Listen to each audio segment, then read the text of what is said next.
This is Dr. Pinkey Patel of Myri Health, and we are here with the CEO and the founder of Love Every. And this is Jessica. I want to introduce you. I don't think she needs an introduction because majority, if you're a mother or if you're within my network or ecosystem, I know all of my moms have used Love Every very religiously with their littles. But I just want to start off with Jessica. Jessica, would you like to introduce yourself? Yeah, it is so wonderful being here with you. It's actually amazing to kind of take something that's on Instagram, an Instagram relationship, and make it now more personal. So it's wonderful to be with you, Dr. Patel. So I've been in this early life space for 17 years now. So my first company I co-founded is Happy Family, and we're now the #1 organic baby food company in the country. And then I decided that I felt really good about what I was feeding my baby after doing all this research on the important nutrients. But I found myself struggling with what was going on with their learning. And so I had one of those like plastic flashing lights toys. My living room was kind of cluttered with them. And I was like, what are these toys actually doing for my child's brain as they grow and develop? And you are a nerd. I know you are. I know you love data. I know you love science. I mean, obviously you're a doctor. So you'll get this, but I discovered this really, I think I even have it on my desk. I think I do. Yeah. I discovered a doctoral thesis written on infant brain development. So it's called Neural Foundations by Dr. Stasso. It was not published, but I got it from my birthing instructor and it changed everything for me. It had talked about all the research that has gone into early childhood, and it broke it into these different stages. So at each stage, a development window is opening in a child's brain, and you can actually help meet them where they are with the right experiences.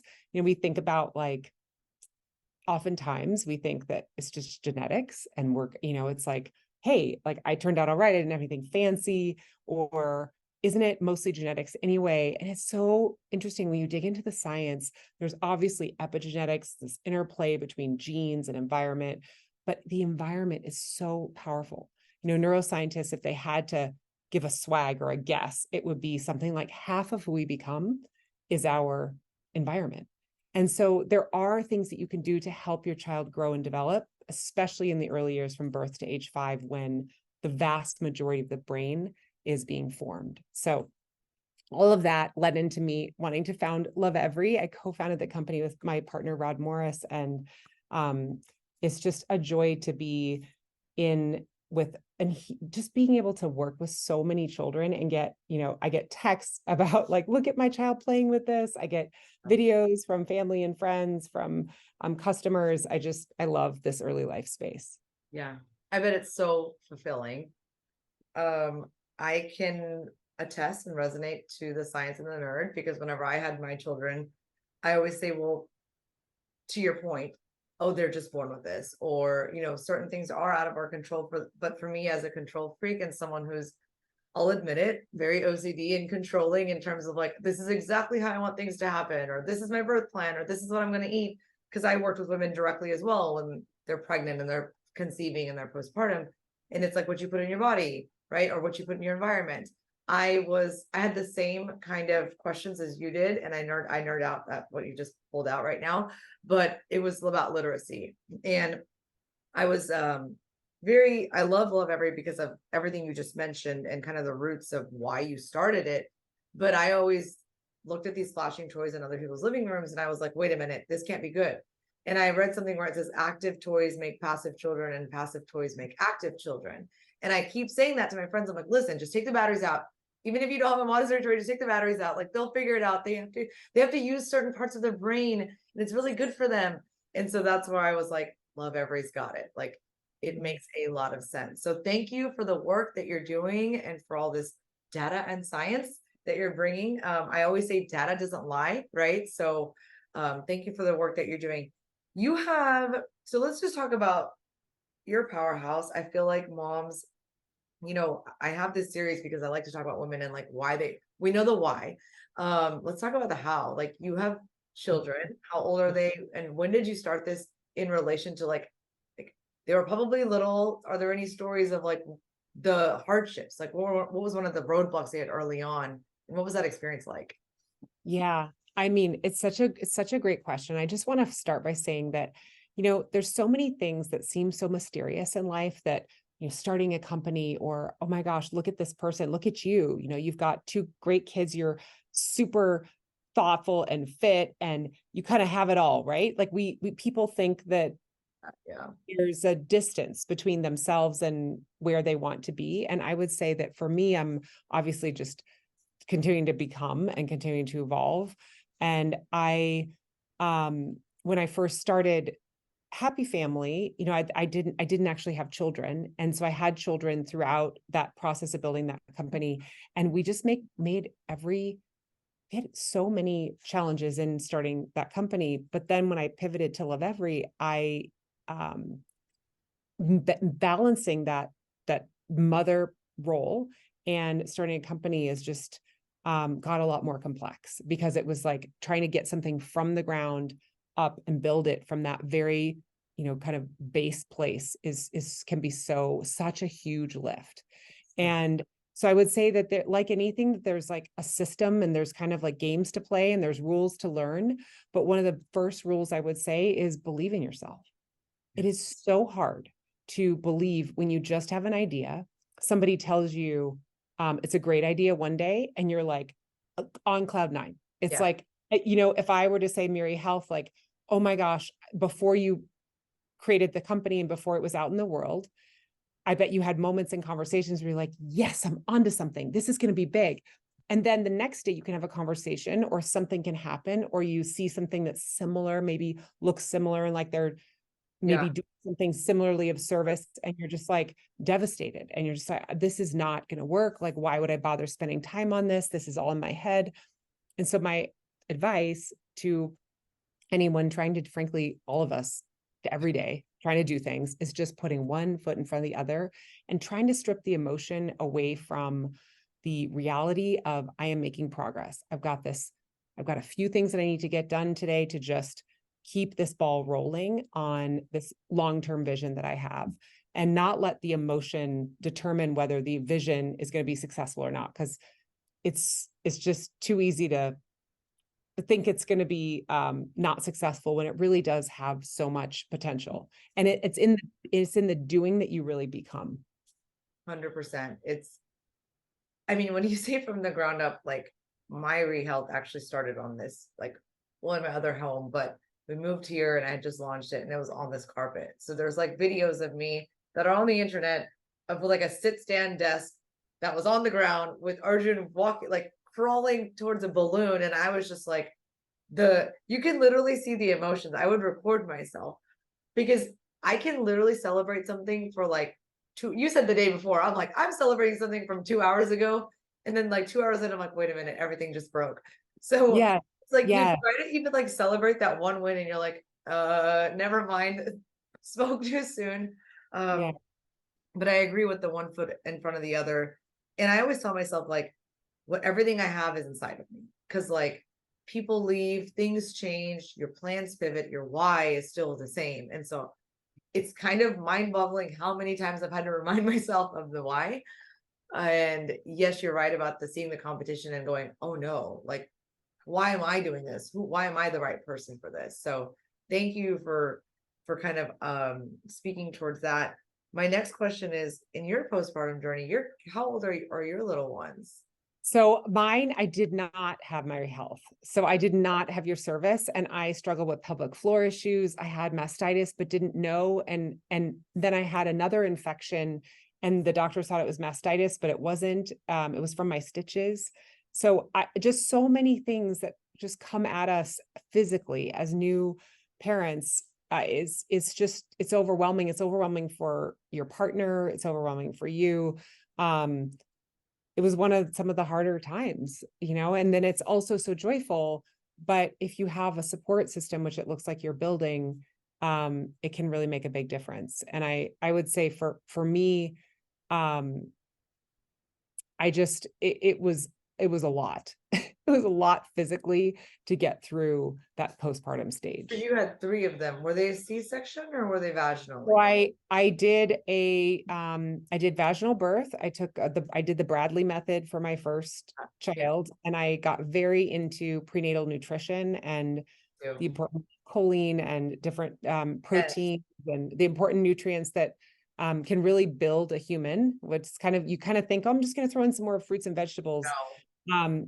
I gained 70 pounds with my first pregnancy, and that felt really natural to me. You know, it felt like I was feeding, my body was telling me that I needed to eat, you know, good, wholesome foods, and that I was just really hungry. And I gave birth to a 10-pound, 4-ounce baby, and I squatted him out. I mean, I got him out. But the postpartum after that first baby was a lot, you know, just That was a your real first. The rec- first one's always very, it's really yeah, very challenging. yeah, And this part where you talked about choline, that's my love language. I'm a pharmacist. So I always tell everybody, I'm like, listen, that vitamin on your shelf is not taking care of everything. Your fruits and vegetables are not cutting it. More often than not, you might be throwing up or not even eating enough. But the choline piece about neurological development and also continuing 550 postpartum, if you're breastfeeding, like these are things that I love talking about. So yeah, these are things that you don't know. I feel like if you don't know what you don't know. yeah. So I think we're told a lot that it's just it's hard because I think that we, especially also with your body changing, I think it's just really letting go and letting your body kind of be um letting that body wisdom evolve for some people. You know, maybe all that weight gain doesn't make sense, you know, but for me, I think I just had to kind of let go of like a lot of image stuff. I think it's so important for us to just respect and be so yeah. appreciative of nature and the power of creating another being, and just honor yourself through that process. It's one of the times where I think being really kind to yourself is so important. It is, but I think a lot of women struggle with it. You know, like I remember for body image for myself, like I was working out, I gained 40, almost 40 pounds.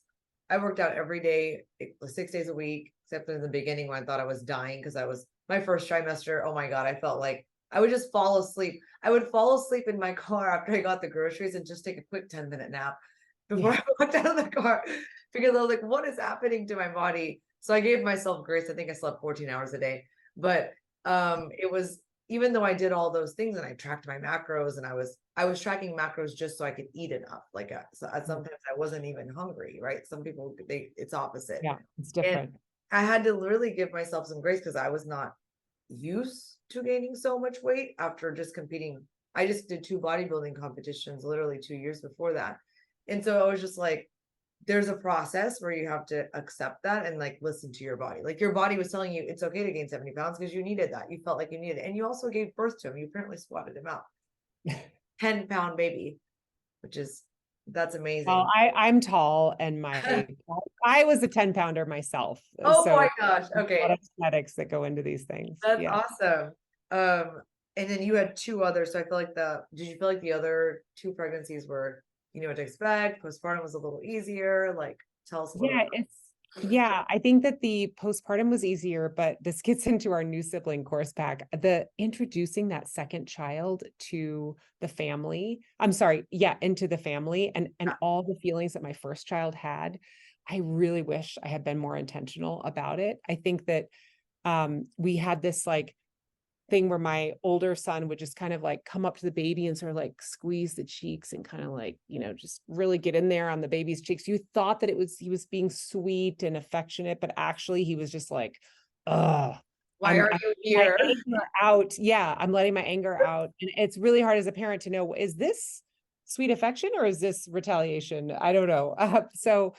We developed a new sibling course pack with 4 different books to help the older child really adjust to this concept of introducing and welcoming a new sibling. So it begins with this Montessori based book all about the quirky things about newborns. So the umbilical cord, the fact that they're not throwing up when they spit up, the fact that their poop is yellow, newborn poop is yellow, and it's a story of a birth of a baby coming into the world.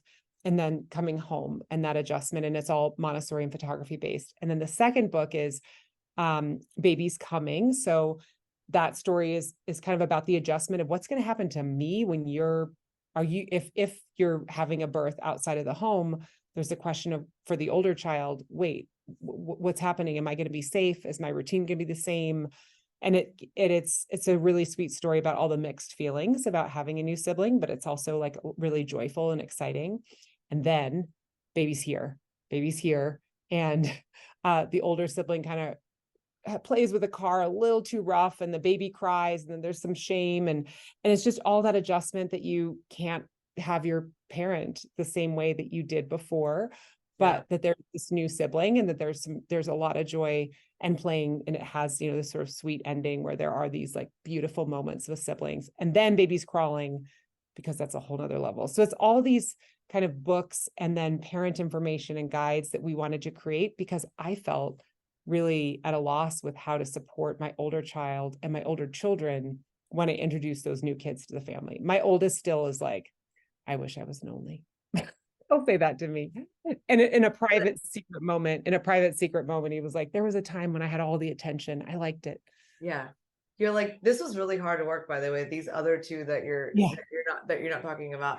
No, I think so. These course packs, I think this is amazing. So everybody knows you, or I know you, like having this brilliant idea of having these subscription boxes, right? Where they come to your home, you take the guesswork out of literacy, you feel good as a mother because there's so much messy, and you're like, what do I need to be doing? And I not a screen, so let's just find things, and it's like, I love the idea of something being delivered to you without having to think, because the data, you've done the legwork, you have the data, you know the science, and rather than going to, and we all love Target. I mean, who doesn't love Target?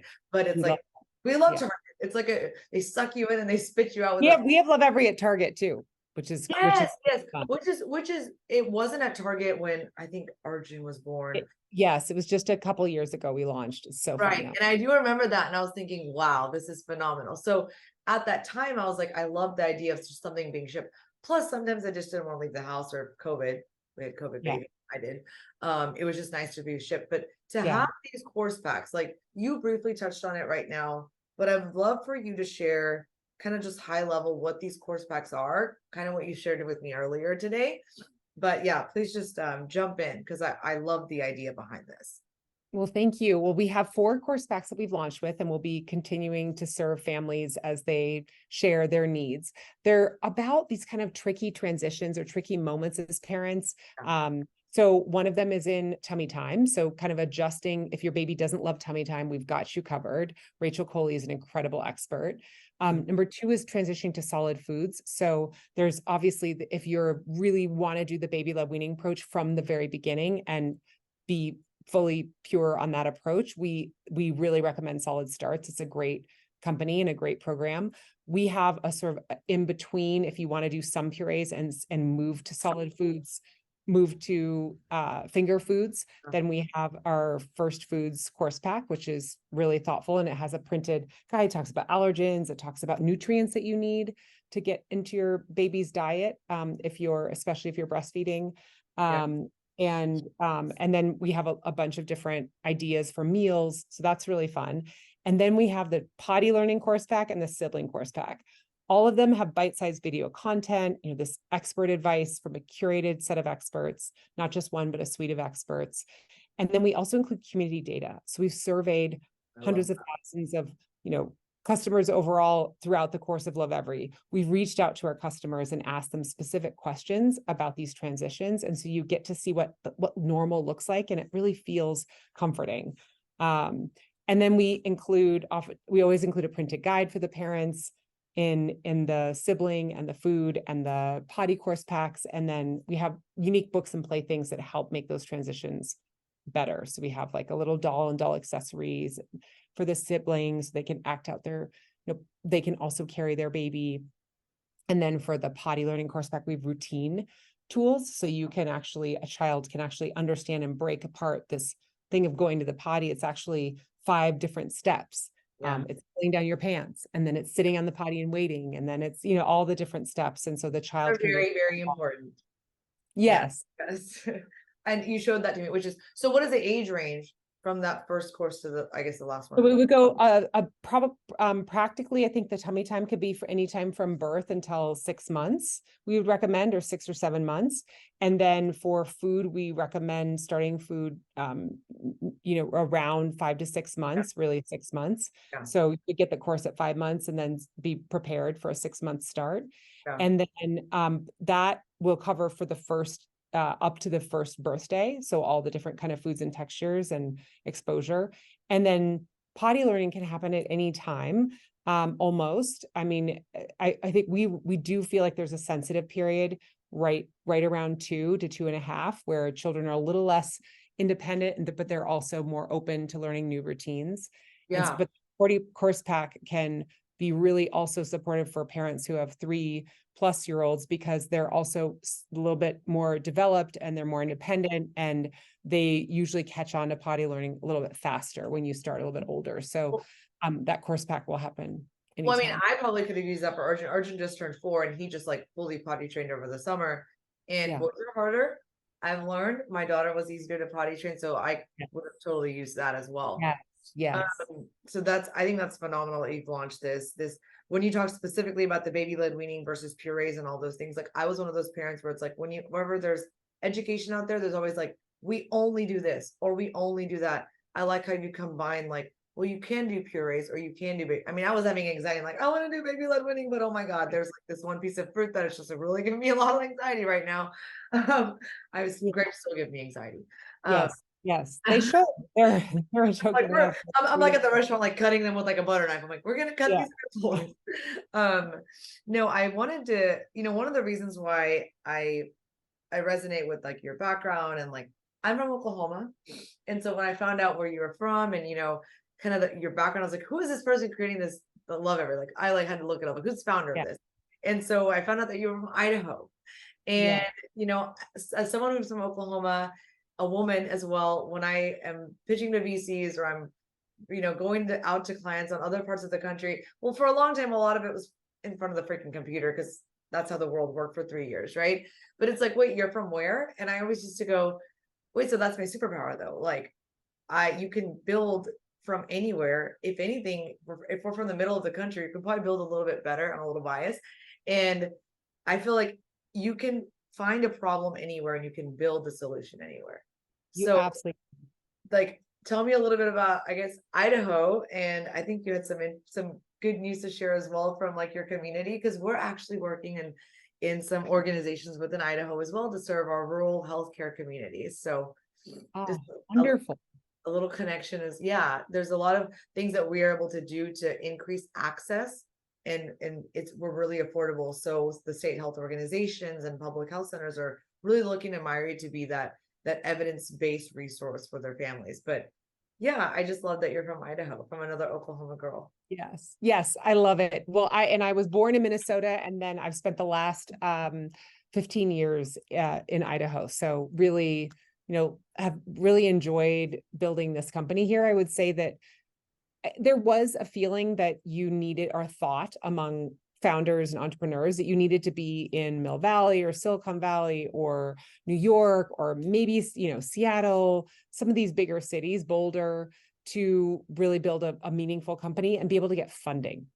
And with COVID, things changed a lot. And I think that the democratization of funding has started to occur, at least from a geographic perspective.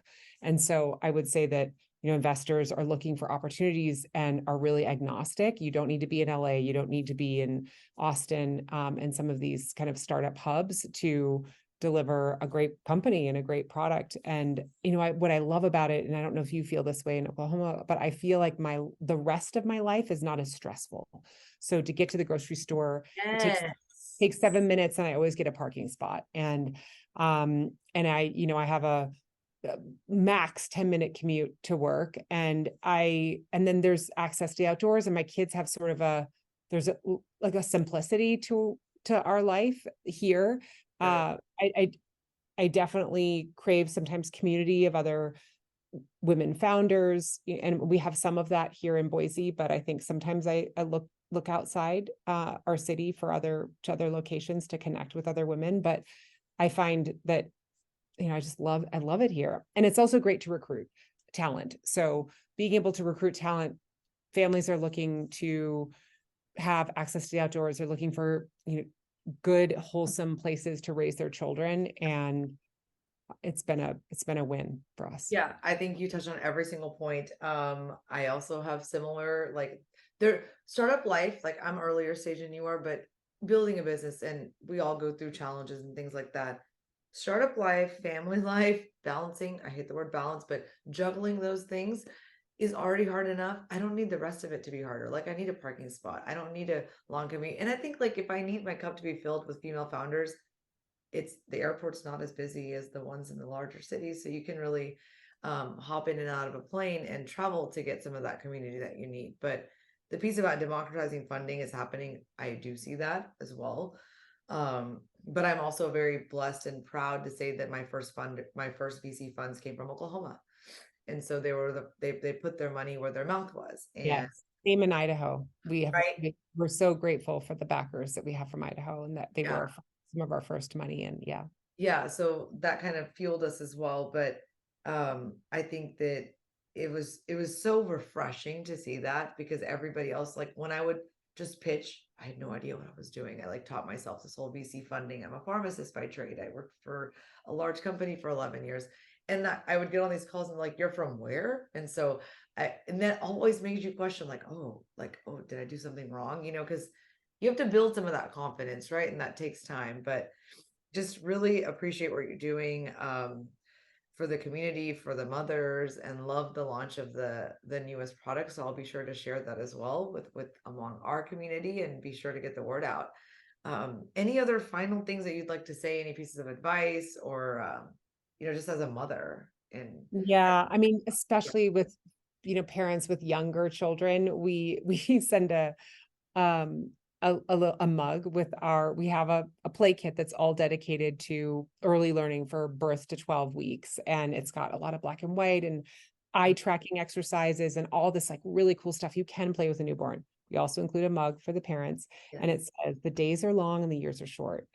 And I just think that that's so true in early parenthood. And all of a sudden you're starting to come out of it at 4 and 7, but you start to find some more independence and some more flow in the elementary years. And then it just, I think it does fly by. So just try I'm to seeing enjoy, it. try to be present. I'm seeing it at the time. There were times where I was sitting in my rocking chair and I was like, when is this going to go? Like, Yeah. honestly, I hated breastfeeding. I did it, but I hated it. And every day I would just sit there. It was really hard for me. I would just sit there and be like, the sun's going to come up. The sun's going to come up. Is the sun going to come up? Yeah, I think it is. And like the night would end. And then I was like, oh, we made it. And it was really difficult because I had mastitis. So there was something going on and I didn't know what to do. And we always chalk those early years as like the darker years. And I want to Yeah. change that. Like, I want Yeah. Myri to be able to empower in a way where we're educating and we're supporting, where we're not just wishing away these years, because yeah, they're really hard. But now on the other side, I'm watching my daughter, who's now 7, and I'm like, whoa, when did this happen? And they were right about this whole thing. And then I'm like holding my now turned 4-year-old, like, don't grow up. Like, Yes. it's, Yes. I was like, what I'm looking at, I'm like, whatever they said was right. It's so true. I didn't think it was going to be true. So I just want to bottle him up and keep his little lellos and whatever he's saying, like however he says them, because it ends. And And every stage of parenthood is wonderful. We have a it is. 13-year-old and he's just like, love him so much. He's Okay, well, adorable. that gives me happy, because I'm actually like really emotional right now since he's turned 4, and I'm like, it's over. The magic years are over. And I just keep telling myself there's much more coming. It's so great. It's so Yes. great. Well, thank you so much for joining me. And this was just a wonderful conversation. I love what you're doing. You're such an inspiration. And I just so grateful for your time. It's so great to meet with another woman founder who's in service to early parenthood. So great to be here with you. Thank you so much, Jessica. Have a good day. Thanks, you too.